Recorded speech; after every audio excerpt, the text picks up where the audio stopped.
رضامندی مانگنے گئی تھیں. آپ کبھی سنن ابی داؤد میں پوری تفصیل پڑھیں جو مولا علی پاک اپنے شاگردوں کو سنا رہے ہیں. دائیں بائیں نہ دیکھیں جو کہ اب سنی اکثر دیکھنے لگ گئے ہیں. سیدھے رہو، یہی صراط مستقیم ہے.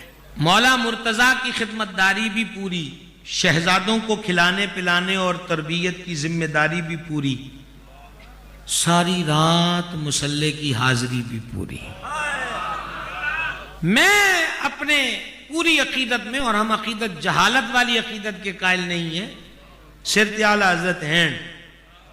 میں آپ سے یہ عرض کرنا چاہتا ہوں، سیدہ جب آنگن میں اپنے آستانہ شریف میں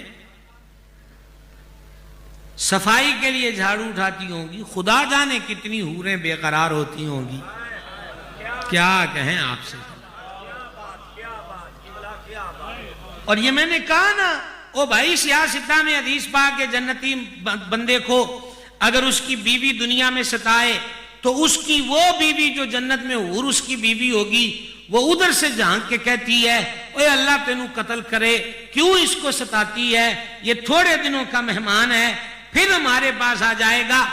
جنتی مرد کی ایک بیوی جو حور ہے اس کو جنت میں پتا چلتا ہے اور وہ جھانک کر ادھر دیکھتی ہے. میں اسی تصور میں غرق ہو کے کہہ رہا ہوں، جب سیدہ جھاڑو کو اٹھاتی ہوں گی، خدا جانے کتنی حوران بہشتی ہیں کہ جو اضطراب کے عالم میں فریادیں کرتی ہوں، مولا ایک بار اجازت دے بالوں سے جاروب کشی کر آئیں کہ بطول زہرا کا آستانہ ہے. اور چکی چلنے کی بات امام ابن حجر نے سوائق میں لکھا، بہت ہی مختصر لفظوں میں ہے کہ کبھی یوں ہوتا، بعض نے اس کو یوں بھی بیان کیا کہ تیسرا دن تھا فاقے کو بھی تیسرا روز تھا اور روزہ بھی تھا. سبحان اللہ. سمجھ گئے؟ مخدومہ کریمہ پہ اللہ تعالیٰ نے نیند کو ڈال دیا اور آپ آرام فرما رہی ہیں، چکی خود چل رہی ہے، آٹا پس کے نکل رہا ہے، اور قربان اس پنگوڑے کے مقدر پر جہاں بطول زہرا کے دو لال آرام فرماؤ اور ملائکہ آ کر جس کی زنجیروں کو حرکت دیتے ہوں. اب آپ اس پر بھی حوالہ مانگ کر ہی سبحان اللہ کہیں گے. روایت ضعیف ہے، سند میں سقم ہے. یہ تو صحیح ابن خزیمہ میں لکھی ہوئی نا کہ جب دین کا علم سیکھنے بچہ گھر سے باہر نکلتا ہے تو رب کے فرشتے اس کے کام سے خوش ہو کر اس کے پیروں کے نیچے اپنے پر بچھا دیتے ہیں. ایتھے ماجے گامے دا بھی منڈا ہوئے تے فرشتے دے پیرا تھلے پر بچھا دیندے نے، وہ بطول زہرا کی لال ہیں. ان کی شان کو سمجھو، عظمت اور مقام کو سمجھو. میں نے کہا دلائل کی ضرورت ہے، پر سنی رہو، خشکی کے جہاں میں قدم نہ رکھنا، ناسبیت کے برگر مت کھانا، پلے کچھ نہیں رہے گا. سیکھو اعلیٰ حضرت سے. امام اہل سنت مجدد دین و ملت رضی اللہ تعالیٰ عنہ سے پوچھا گیا کہ ایک سید کا وصال ہو جائے تو اسے قبر میں عذاب ہوگا؟ سوال پوچھنا لے بھی اعلیٰ حضرت نو کتیا جو کھیائی چپا دیتا ہے، شریعت کی ڈیوٹی کا بادشاہ ہے. سمجھ آئیے؟ ایک طرف دارالفتاء کا قلمدان ہے، دوسری طرف مصطفیٰ جان رحمت کا خاندان ہے، پر امام محمد رضا بے بس نہیں ہے. غوث اعظم نے جام بھی بڑے بھر بھر کے پلائے ہوئے ہیں. امام اہل سنت نے جو جواب لکھا، سوکھا سا معنی آپ کے سامنے بیان کر رہا ہوں. فرمایا اگر وہ عند اللہ سید ہے، اوریجنل سید ہے، ضلع بدلی والا نہیں ہے، سمجھ آئے، اور اشتہاری بھی نہیں ہے. یہ جملے میرے ذاتی ہیں جو بیچ میں برکت کے طور پر ہیں. اشتہاری سید کون ہوتا؟ آپ تھانے کچہری کی طرف نہ جائیں، جن کو اشتہار میں لکھ دیا جائے اور وہ پکے ہو جائیں، تردید بھی نہ کریں کہ ہم سید نہیں ہیں. ہم فقیروں کو تو اعلیٰ حضرت کے شجرے کا شعر ہی ملا ہے، دو جہاں میں خادم آل رسول اللہ کر، حضرت آل رسول مقتدا کے واسطے ہم تو آل رسول کی غلامی صرف اس دنیا. اسی کے امام اہل سنت نے فرمایا اگر وہ اللہ کے نزدیک سید یعنی اوریجنل سید ہے، نہ قبر میں عذاب ہوگا نہ حشر میں عذاب ہوگا. آپ میرے دل کی طرف بیٹھے ہیں، اتنا بھی دل مت بٹھائیے. بولو بولو سبحان اللہ کو. یہ چپ شاہ نہ بنا کرو، لطف نہیں آتا اس سے. عام. اور میں آپ سے کوئی گپے شپے نہیں نہ رہا بابا جی اللہ آپ کو برکت دے. سنی اٹھتے نہیں ہیں, اٹھ جائیں تو پھر ٹینٹ اکھاڑتے ہیں. درمیانے رہو اور سبحان اللہ کہتے رہو. عرض یہ کرنا تھا آپ کی خدمت میں, سیدی اعلیٰ حضرت رحمۃ اللہ علیہ سے یہ سوال ہوا کہ استاد اپنے شاگرد جو کہ سید ہو اس کو مار سکتا ہے؟ اعلیٰ حضرت فرماتے ہیں علماء تو قاضی کو کہتے ہیں, جج کو, کہ اگر سید پر کسی شرعی معاملے کے اندر ثبوت کے بعد حد نافذ کرنا پڑ جائے تو قاضی یہ نیت نہ کرے کہ میں سید پہ حد لگا رہا ہوں, وہ یہ نیت کرے کہ شہزادے کے قدموں میں کیچڑ لگ گئی ہے اور میں اس کو صاف کر رہا ہوں. کہ گھر میں جھاڑو بھی ہے, چکی بھی چلاتی ہیں, چکی بھی چلاتی ہیں. چکی چلی تو پھر مستقل ہر روز کیوں نہ چلی؟ یہ ایک سوال ہے اور بہت زیادہ ابہام میں نہیں رکھتے, جلدی گزر جائیں. عارف و صوفیوں سے پوچھو کہ وہ کیا کہتے ہیں.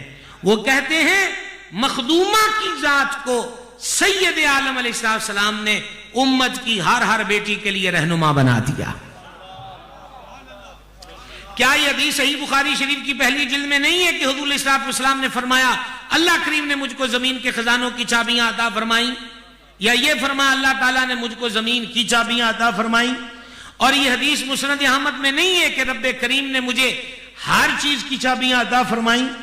اور یہ تو بات کی بات ہے, آپ صرف خصائص کبریٰ پڑھ لیں, فتح, نصرت, غلبہ, ساری چیز کی چابیاں ولادت والے دن مصطفیٰ جان رحمت کے ہاتھ میں تھیں.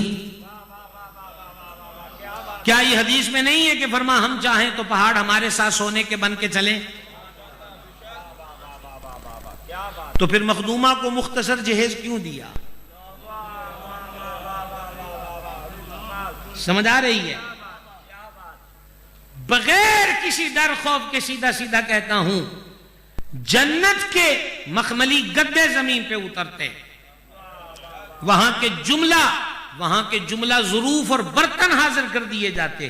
جب بنائی سب کچھ محبوب کے لیے, آئیڈیل بنایا اس ذات کو کہ کل اگر کسی غریب نے بیٹی کو دروازے سے اٹھانا ہے اور اس کے پاس بیٹی کو دینے کو سامان نہیں, تو وہ نگاہیں چھپا کے نہ پھرے, ناک لکا کے نہ پھرے کہ ہائے میں ماتڑ غریب تیاں نو کچھ نہ دے سکیا. کریم نے سب کچھ ہوتے ہوئے بھی مختصر سامان دیا. غریب گھرانے کی بیٹیوں کا بھرم رکھ لیا کہ اگر تم ادھر غربت کو دیکھ کے پشیمان ہونا بھی چاہو تو پھر سردار عالم کی ذات کی طرف دیکھ لینا, تمہارے دل بے قرار کو قرار مل جائے گا. آج ہماری بہن بیٹی بہو وہ کہتی ہے نماز کیوں نہیں پڑھتے؟ وہ جی بچے بھی سنبھالنے ہوتے ہیں, ان کو ناشتہ, ان کو سکول بھیجنا, یہ کرنا وہ کرنا ہے. تو مخدومہ کریمہ کے لیے چکیاں بھی چل سکتی تھی, جنت سے ویسے ہی روز کھانے پک کے آ جائیں. گلیوں میں جھاڑو دینے والے ملازموں کے لیے غیب سے کھانے آ سکتے ہیں, جنت کے مالکوں کے لیے کیوں نہیں آ سکتے؟ تو حضور سیدہ عالیہ طیبہ طاہرہ رافعہ مخدومہ کریمہ صلی اللہ تعالی علی ابیہا وعلیہ وبارک وسلم کی ذات اقدس انور کے بارے میں یہ بات تھی.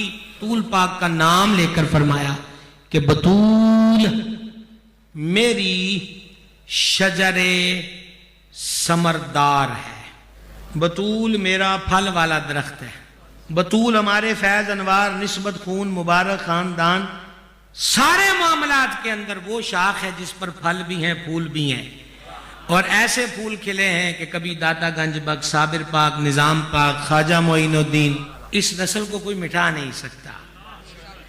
کئی بے نسلیں ہوئے, اس نسل کریم کا وجود آج بھی ہے, اور باغ و بہار بھی ہے اور برکت بھی ہے. اور دوسرا کہ مخدومہ کے فیض و برکات نیمی پان نالی لبڑے میں, یہ قدرت اللہ شہاب ہے, ڈپٹی ہوا, پھر تھوڑا تھوڑا تصوف کی طرف مائل ہوا, اس نے آپ بیتی سنائی ہے. اور ڈپٹی کمشنر ہو اور وہ بھی جھنگ کا, اور پھر بیوروکریسی میں قدم رکھا, تو کہا ایک دن نا مجھے اتفاق ہوا جمعے پڑھنے کا, تو مولوی صاحب سادہ تقریر کریں, کسے کہانیاں سنائیں. اس میں سے اس نے کہا مولوی صاحب, میں ہنستا رہا اندر ہی اندر کے, یہ دیکھو پڑھے لکھے بندوں کو مذاقات ایسا بھی ایسا ہوتا ہے کہ اس کی دوائی بھی نہیں بنتی. تو اس نے کہا کہ پہلے میں اندر سے کہ یہ بھی گپ ہی ہے, یہ بھی فضول بات ہے. اس نے کہا, پھر اس مولوی صاحب نے کہا کہ سیدہ کریمہ طیبہ طاہرہ مخدومہ پاک کی شان عظمت یہ ہے کہ اگر کسی کو کوئی مسئلہ ہوتا تھا تو لوگ حضور کے دربار میں سفارش سیدہ پاک سے کرواتے تھے، اور سیدہ جس کی سفارش کر دیتی تھی۔ اور صاحب مولوی صاحب نے کہا کہ ایک کام ہون بھی ہوندا ہے، تو ڈپٹی قدرت اللہ شہاب کہتا ہے باقی گلاں تے میں اندر آسے پاندا رہا، جدوں اے گل آئی نا ایویں میری نیوی پی گئی، اکھاں چوں آنسو جاری ہو۔ یہ نا ہی بڑا وڈا ہے، بڑا وڈا نا ہے، بہت بڑا۔ آپ نے غور نہیں کیا میں نے 3 بار کیا کہا ہے؟ میں نے ذات کی بات نہیں کی۔ اعلیٰ حضرت نے بھی یہی کہا کروں تیرے نام پہ جان فدا۔ ذات کتنی عقل چاہنے والی کھیل ہے۔ مخدومہ کا نام بہت بڑا نام، بہت بڑا نام، بہت بڑا نام۔ اور مولانا عنایت اللہ صاحب کا مناظرہ ہوا تھا غوث پاک سے مدد کا، دلیل نہ مانی کتابیں سائڈ پہ رکھوائیں، کہا میناروں چھال مارنی میں یا غوث کہہ کہ تو جو مرضی کہہ کے ماری۔ تاریخ طے ہوگی، تھوڑے دن باقی تھے، سید پاک کی خدمت میں بھیجا یہیں علی پور شریف میں کہ سید بادشاہ دعا فرما دیں۔ تو شاہ صاحب رو پڑے اور رو کے کہا مولوی عنایت اللہ نو آکھیں غوث پاک دا تے نام بڑا وڈا ہے، تو جماعت علی شاہ دا ہی نام لے کے چھال مار دی۔ یار اب جملہ سمجھ لو، اگر ابھی سمجھ سکتے ہو، یہ نام ہی بہت بڑا ہے۔ تو قدرت اللہ شہاب کہتا ہے نیوی پہ کی رون لگ پیا، میں پتھر پگھلا دیتا انی گل ہے۔ انہوں نے کہا مسیت مسود جو جمعہ پڑھ کے چلے گئے، میں پھر نکرے بیٹھا، تو میں پھر دلوں آکھیا بھی جے گل مولوی صاحب آکھی ہے تو میں جے بھی نہیں آندا میرا دل ماندا ہے اس گل نو۔ انہیں کہا ایویں دل چ وسن لگ گئی گل کہ اداں ہونا ہے۔ تو میں یہی عرض کردا کہ میرا یہ پیغام سیدہ پاک تک ٹر جائے، تو سیدہ پاک دی روح انور والد پاک نو سفارش کر دیں تو میں جے سیاہ کر کے کرم ہو جائے۔ انہیں کہا ادھر رون توڑ واہ کیتا، 1 ہفتہ 2 ہفتے 3 ہفتے گزرے۔ تو اس نے کہا میری بھابھی کا جو غیر مسلم تھی اور وہ کلمہ پڑھ چکی تھی اور وہ اب تہجد گزار تھی، اس کا خط مجھے آیا اور اس کے خط نے مجھے حیران کیا۔ اس نے خط میں لکھا تھا کہ سیدہ پاک کا دیدار نصیب ہوا ہے۔ سیدہ پاک نے فرمایا کہ انہوں قدرت اللہ نو کہہ دیں اسی حضور اگے وہ دی سفارش کر دیتی ہے۔ نام بہت بڑا ہے۔ آخر میں ہاتھ جوڑ کے عرض ہے، بڑی زندگی ہماری گزر گئی، میں اس آستانہ عالیہ پر حضرت قبلہ شاہ صاحب دامہ اقبالہ لمبی صحت عافیت والی زندگی مانگتا ہوں اپنی تقریر کے اینڈ پر، کہ یہ وہ گھرانہ ہے کہ جس نے مسلک کی لج رکھی ہے، عقیدے کا تحفظ کیا ہے، نہ رافضیت کے پلڑے میں کسی کو جانے دیا ہے، نہ خارجیت کے پلڑے میں کسی کو جانے دیا ہے۔ ہمارا حضرت مخدوم کو دونوں ہاتھوں سے سلام عقیدت ہے، سلام محبت ہے۔ تو تانوں بھی یہی گزارش ہے کہ پیر انج دے ہی ہونے چاہیے نے کہ جڑے عقیدے ہوتے پورے قائم رکھیں۔ سمجھ گئے؟ عقیدت اور محبت اور غیرت سے جڑے رہیے۔ وما علینا